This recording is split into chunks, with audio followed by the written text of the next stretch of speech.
those that came a bit later on and missed the intro, my name's Peter Deans. I've been chairing the session since about 1:30. I'm a former Chief Risk Officer. I'm on the board of the RegTech Association, which has partnered with the FinTech Festival on this session, and Jasper down the end, my good friend and fellow board member as well. As I said, we're really going to get into RegTech and SupTech and hear straight from the people that are in the industry day in, day out.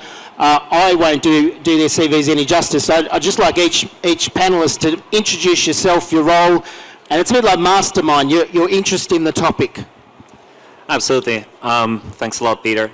So my name is Andrei Pustelnikov, and I'm an advisor in the BIS Innovation Hub's London Centre.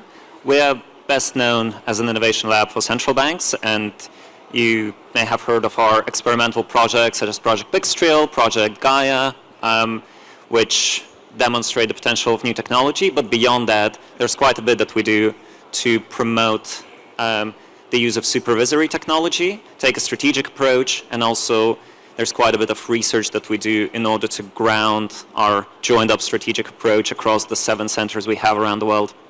Thanks, Andrei. Hi, I'm Anna Wallace. I'm Senior Programme Officer for Consumer Protection at the Bill and Melinda Gates Foundation.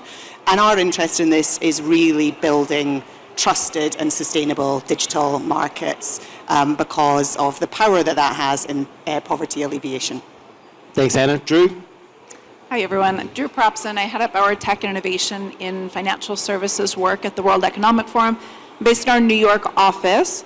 And my interest, as well as the forum's interest, is that we've done quite a bit of work, a lot of research on data-driven risk to the financial system. And as we were doing this research, one of the things that continued to come up was just that compliance has become so expensive and so complex that if we don't fix it and start streamlining and have it a bit more automated, then it's really ultimately going to become a risk to the financial system. So that's where this is coming. Thanks, Drew. Jasper? Yes, my name is Jasper.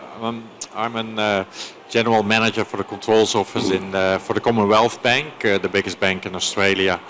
I run a lot of risk programs, a risk transformation program, so that's why I'm very committed to the topic of RegTech.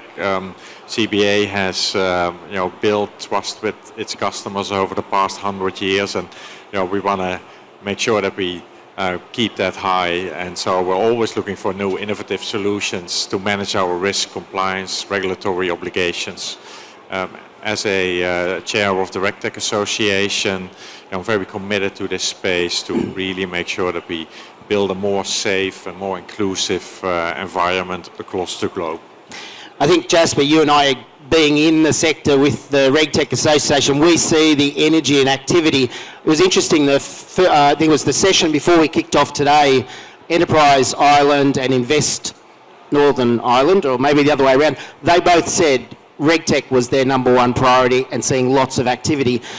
We talked about research, and the RegTech Association is putting some research out in the next couple of weeks.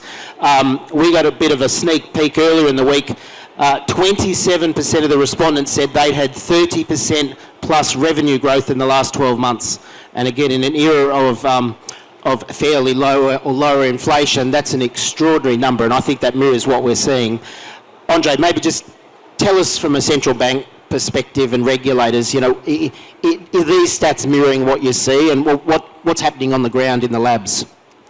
Yeah, absolutely. So, as I said, we have done quite a bit of research with central banks, and what we see is enormous excitement about the potential of new technology to enhance the efficiency and effectiveness of supervision.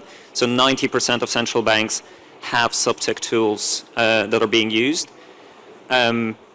We see it in 3 common areas, which include the usual suspects, so regulatory reporting, automation of supervisory process, particularly the more labor-intensive ones, such as scanning through unstructured documents, as well as things as AML, CFT. You've heard in the previous session about our portfolio of projects to combat financial crime. And there are some emerging areas as well, and we noticed 2 in particular. So ESG reporting, both for central banks and vendors, is a major area, as well as crypto asset monitoring.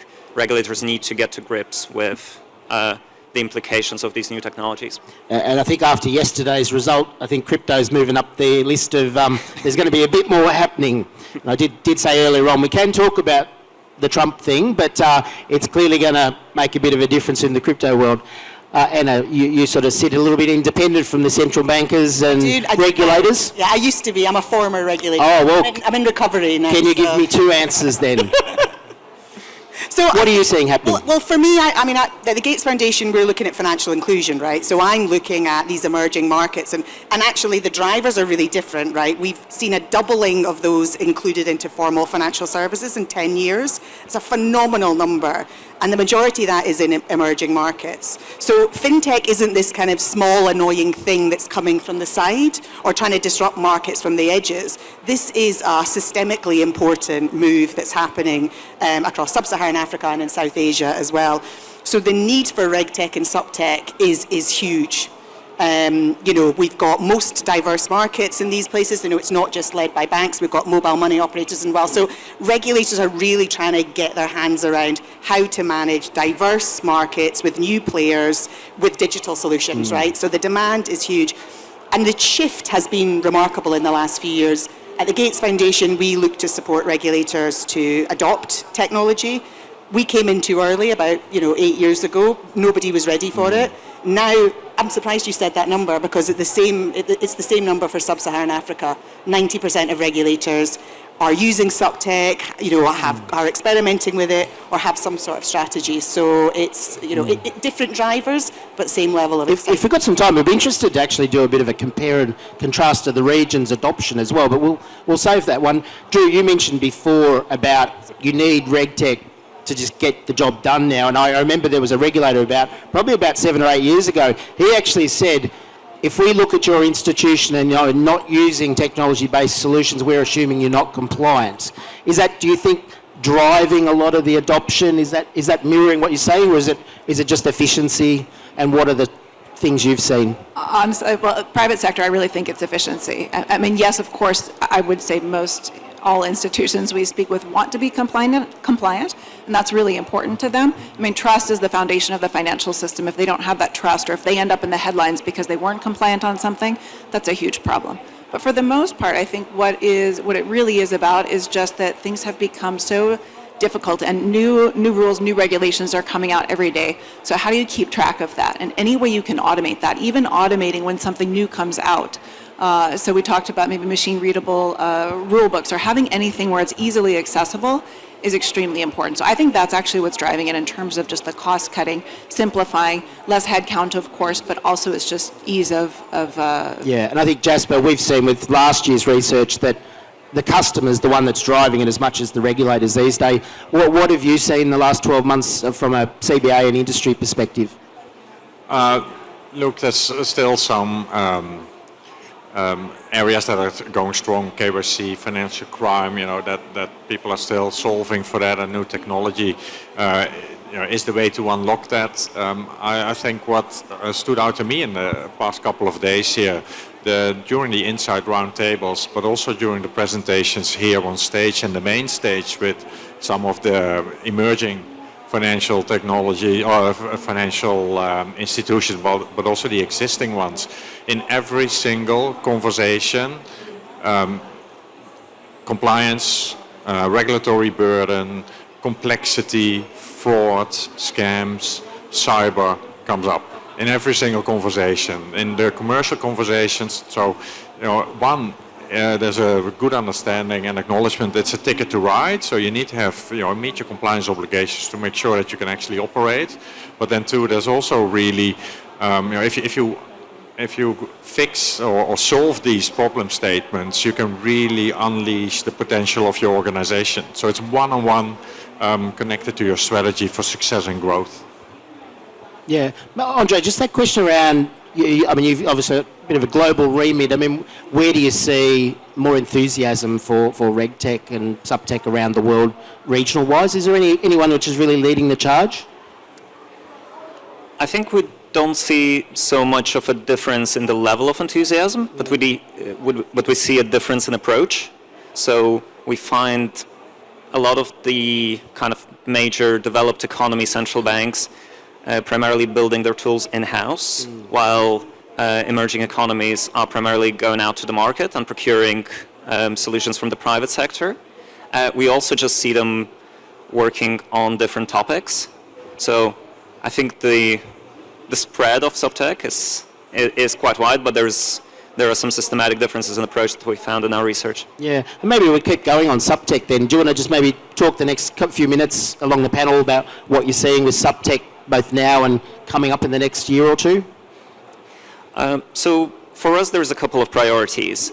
First of all, from our research so far, we find that central banks tend to build supervisory technology tools typically in-house and typically in isolation, and we want to reduce that duplication of effort.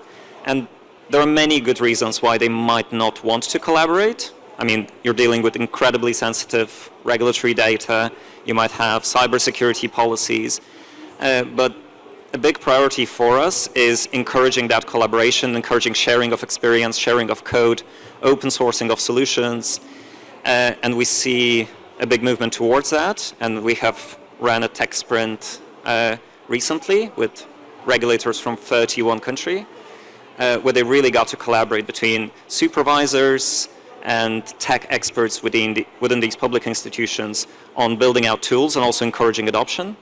The second thing is that we find that we haven't been the best customers to private sector vendors in the past.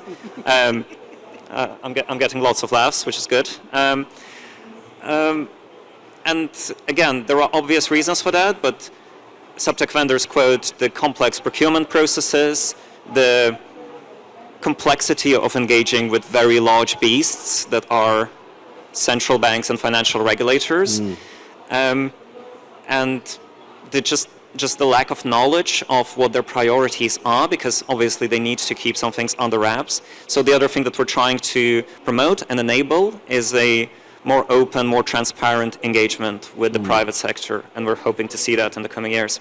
That's good to hear. If it cheers you up, I don't think the unhappiness is just with the central bank and regulators, I think with the larger corporates as well. But the good news from our research is the sales cycle has come down to 8.1 months, and I think if we go back 5 years ago, it was probably well over 12 months. So, yeah, I think encourage everyone to improve the procurement process is the theme. Maybe just moving along to, again, a little bit crystal ball the next 1 to 2 years in the RegTech space, and maybe just, and we'll talk about AI a little bit later, maybe say AI if you want to, but we'll have an AI discussion. Just, I mean, the problem is RegTech is right across financial crime, AML, CTF, reg reporting. We touched on, obviously, scams and reporting, conduct and culture. Any particular areas you think are really going ahead the next 1 to 2 years? Well, and Drew, I'll ask you the same question too. I think, I think the success at the RegTech Association, just to step back to what you were saying in terms of really driving down those sales cycles, is something that really needs to be celebrated, and we need to really broaden that out, because we need to show that this doesn't undermine the risks or the issues that the governments and big corporates are worried about. So I think a big congratulations to you. Look, again, the drivers in emerging markets are different. It's not complex wholesale markets, with huge reporting requirements that are going to drive the next 1 to 2 years. It's going to be retail propositions and the managing of those retail propositions. So it's going to be, it sounds old to talk about it in Singapore, but it's still payments. It's still a huge growth area. We've not cracked the nut of managing risks of a payments business. Where payments has become more ubiquitous, digital payments I'm talking about here, and this is the non-banking, right, payment services. We're seeing digital credit, and it's happening very quickly. When I was a regulator in the UK, you'd have digital payments, then maybe 5-10 years down the line, digital payments might come along. These things are happening almost exactly the same time. So I gave the example at the Insights Forum. Payments, the banking system was liberalised. Within 1 year, 23 million accounts had been opened. Within that 12-month cycle, those customers were offered digital credit. So there's a huge need for RegTech and SupTech solutions to manage that. So, I get the interesting and complex drives it, but there's still some really simple business models that we still need innovative solutions and it's intermingling with the crypto world as well. Absolutely. Makes it even more complicated. Yep. Drew, just the next 1 to 2 years, RegTech space, what do you see happening? I think what's going to change in the next 1 to 2 years, and this doubles down a little bit on what you said earlier, Andrei, definitely in the public sector side of things, there is some competition. On the private sector side as well, as I mentioned earlier, a lot of the impetus or a lot of the drive for this is the cost cutting. So you would think if you can cut costs and my competitor cannot, wonderful, that's a win for me. But if we aren't all compliant and we aren't all on top of this, certainly we're not going to have a financial system that is safe. So I think that combined with tech talent scarcity that we're seeing right now, so we just don't have the manpower to really deal with these issues, is going to ensure that we have better coordination and collaboration.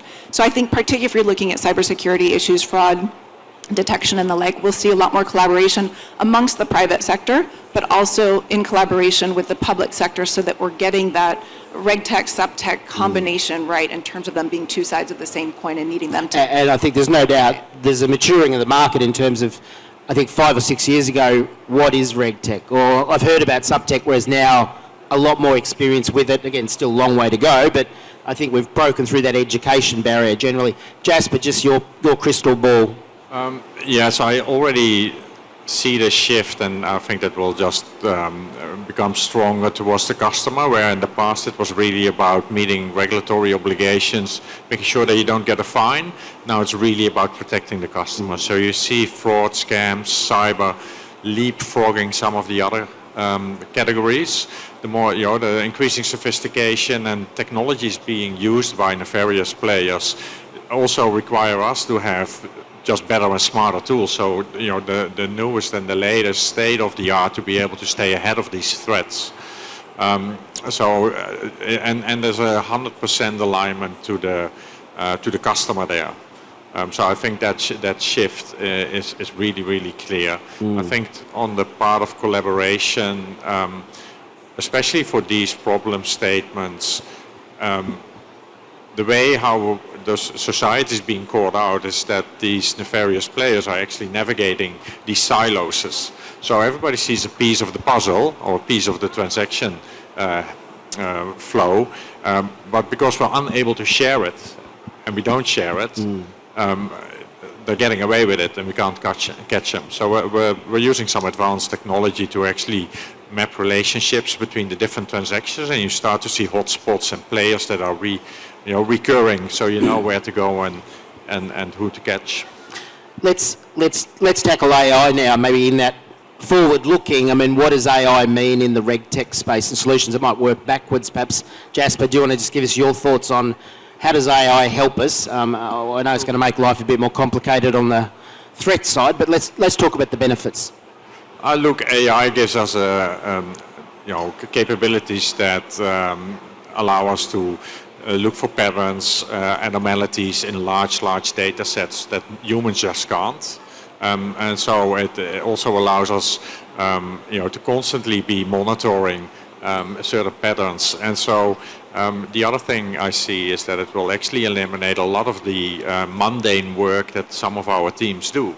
One of the examples is we're automating all of our controls with AI over the top of it. And so we've got armies of people, but we still don't have enough people to test all those controls. And so a bot will not get bored, a bot will not get unhappy, a bot will 24 hours a day be monitoring those controls. And as soon as anything breaks, we're going to be alerted really quickly. We're going to be able to step in, fix it. And so I think it's going to give us capabilities that... Hopefully it's not hallucinating near the end of its 24-hour shift. Drew, AI, what's your thoughts on it? Yeah, so we've already seen AI roll out pretty heavily in the fraud detection space in general, especially within the private sector. Right? It's great, as you were mentioning, at detecting anomalies, wonderful for that. Where I see it kind of going another step is monitoring real-time what's happening in news articles, social media, and the like, and being able to flag anomalies such that you can monitor risk and then also use machine learning to prioritize those risks as well. So you know exactly what you need to be paying attention to when. And I think that's what we'll see a lot more of in combination with also just taking the unstructured data from rule books and different documents and helping streamline that again in a way that is easily accessible to the end user. Anna? Well, I mean, I agree with everything that's been said. I guess I'm thinking about the problems. So I'm thinking about the areas of regulation where we don't have huge swathes of data. I'm thinking about the problems where really it's not mature enough to compare certain bits of data. So we've been looking at trying to look at terms and conditions and compare terms and conditions with financial promotions and compare that with product information documents, right? Because often a product isn't risky because of what they say to you face to face or what they say to you in an advert or what's in your terms and conditions. It's the kind of dissonance between those three. Oh, we tell you it's a short-term loan, but actually we're making money off the back of it, and that's actually how the business model works. And yeah, it's very mature. So I think what we're going to need to see is, I think for that opportunity to be unlocked that we're talking about, we need to understand the complexity of really handling this AI. I already have So it may not be the quick wins that people are thinking it is. I don't think it's going to be the quick wins. I think we're probably going to have to go through the maturity that we've gone through with RegTech and SupTech, which is a lot of engagement, some standard setting probably between regulators. I think there's a lot of things regulators could be doing and aren't, because they're worried about the consequences or they don't have the technical capability. So I think that's, to unlock it, there's a lot of work and collaboration that we need to do. Some of the earlier panels have talked about the volume of regulation and red tape, and I think the speaker from the German government very first was they've had an agreement with the German business community that the business community will invest and the government will reduce the red tape. But even with some reduction, I still feel the task is almost beyond a team of humans, particularly if you're operating across borders, to be across all the regulation. That's where I think AI must be able to help. I think it is the use case. I guess I'm worried because of what I do is because when we're looking at the new frontier financial markets and emerging sectors, they don't have these huge swathes of. So what I'm trying to do is thinking about how do we get Gen AI, RegTech and SupTech into the areas that aren't the easy wins. Yeah. So how do we get them into the areas? But they have huge wins in terms of protecting consumers and creating trust in these new digital markets. And Andrei, when you're sitting at home looking out the window on a weekend thinking about AI, what goes through your mind? I think there's probably a bit of a spectrum of views in our panel, and I think it falls to me to be the biggest skeptic in the room.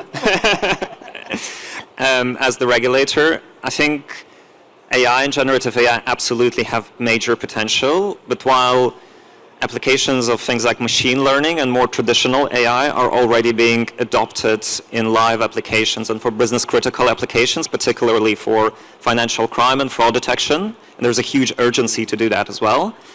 Things like generative AI are still in very early stages of maturity for supervisory applications, for applications where there's a lot of accountability and a lot of impetus on central banks to get things right.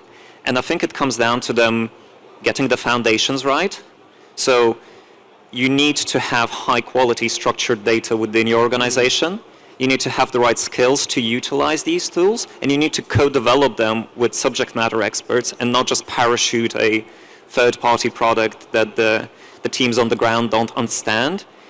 And you also need to work with innovators in the private sector, but work in a mature way that really unlocks the capability rather than just just staying in the proof of concept stage and running endless hackathons. And if you rely on third parties, the regulators are going to come asking questions you can't answer, which is the other problem. We'll have some time for some questions. We've got one that's come through, which I'll come to in a second, but feel free if you want to ask some questions to put them through on Pigeonhole. Maybe just to finish off this panel session, Jasper, again, you're on the corporate side, and I know you always get lots of questions about how can we get in, what's the prioritisation process, what's your CapEx budget. Do you see all things AI potentially crowding out some of the RegTech style initiatives? Is that a risk that the shiny new toy means RegTech gets pushed down the list a bit? No, I don't see that. So I think there will be a displacement. So and look, AI is not the silver bullet for everything. So there's a lot of processes, especially if they're rule based, where traditional automation is probably the better call than AI. But what I'll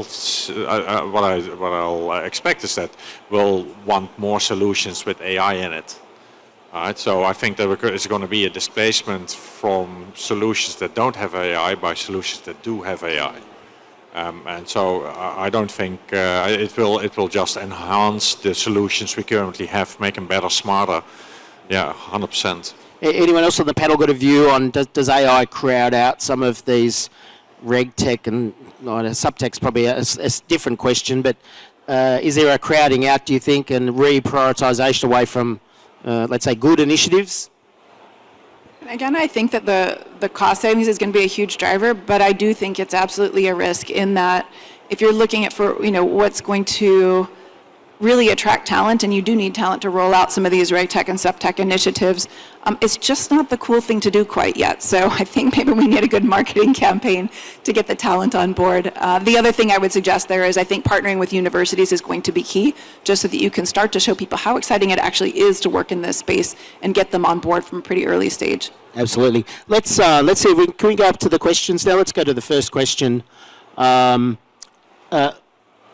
How do you see RegTech or SupTech evolving to meet future regulatory challenges, especially with the rapid technological advancements in finance? So I guess is the industry up to the challenge is probably the question. Anyone want to have a crack at that? I think, Drew, to your point around the talent and I think the universities, that's obviously one of the key things is people. I think there's definitely a convening barrier that I see if I compare RegTech, SupTech to FinTech. If I think about all the infrastructure that's in place to support FinTechs engaging with regulators, engaging with governments, the size of these FinTech hubs, the funding behind them. I think the RegTech Association does significantly more than... we'll send you a Christmas gift. You've thanked us 3 times so far. Thank you, Anna. I genuinely mean it. And I think in these new markets where there's actually, in sub-Saharan Africa, there's a huge FinTech association. We haven't really got that infrastructure layer. So without that infrastructure layer, really thinking about where the markets are going, and I hear you on hackathons, like they don't do everything, but actually what they really provide is a platform for regulators and players in the market to think through problems. So thinking about AIR and doing the regulatory tech sprints, again, that's pretty immature in terms of regulatory adoption if we compare it to something like regulatory sandboxes, which is there to encourage innovation. So I think one of the challenges to meet these future advancements is we don't have the infrastructure really there. Andrei, what's your thoughts on what's needed to really keep us getting this continued momentum? I think the momentum is there. I think the technological advancements are really increasing the urgency to adopt some of these tools because you're increasingly going to struggle to keep up with what's out there in the market if you just try to throw more people at the problem. You need to also throw advanced technology at problems created by Work smarter, not harder. Exactly. Work smarter, not harder. We've got another really good question. Given the international nature of capital markets, how can RegTech tools help harmonise regulatory standards across jurisdictions? And maybe this goes a bit to the SupTech question here. Anyone want to have a crack at harmonisation of international regulations and the role of RegTech and technology? Yeah, I think this is a people problem, honestly, in terms of the collaboration and the harmonization, right? If you're looking at regulatory harmonization and seeing that that's not quite there yet, I don't think technology is going to get us there, except that if you're using technology well, you can be the envy of all of the others around you, and they can say, hey, that was a good idea, that kind of worked. Maybe to keep up with my friends here, I should adopt the same thing. And that starts a conversation, which is great. But I don't think, again, I think it's going to really take humans to come together rather than the technology itself. And you wonder with all the translation apps available now, and Andrei, maybe you can help us here. Are the regulators actually just saying, well, let's just download everything, convert it into our local language and work out what we're missing? Is that happening, or have I just made that up? I think there's absolutely some movement to think about rules as code and codifying different rules in a consistent basis, which is similar to what we've explored with Project Mandala. But technology is not going to remove the need for tough choices around regulatory coordination, and it's not going to be a magic wand. It's a point about just getting the people together. Jasper, any thoughts on international? And again, you've worked internationally across many jurisdictions. The technology is not going to solve that. That's policymakers, and I think the roundtables that happened earlier this week really showed that intention. I think that there is, there's also regulation that just makes it hard to share data, share information across borders, which would actually help some of these problems. So, looking at that as well. What is the return on investment from regulation you actually issue? Like, how effective is a regulation? I think that's a really interesting question to look at. For instance, financial crime has created a universe of a whole industry in itself. Absolutely. The question is, like, what's the return on investment there?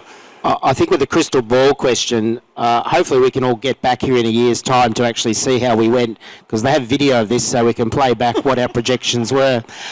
We've actually run out of time now, but big round of applause to the panel. They made my job very easy, so thank you very much. Thanks for participating. It was fantastic. Again, as I've said before, stay with us. The last session is rapid fire, 7 RegTech showcases. I've had a sneak preview of them. They're fantastic businesses, and a maximum 3 minutes as well. So you're not going to be here all evening. But thanks again, everyone, and look forward to, again, seeing you next year.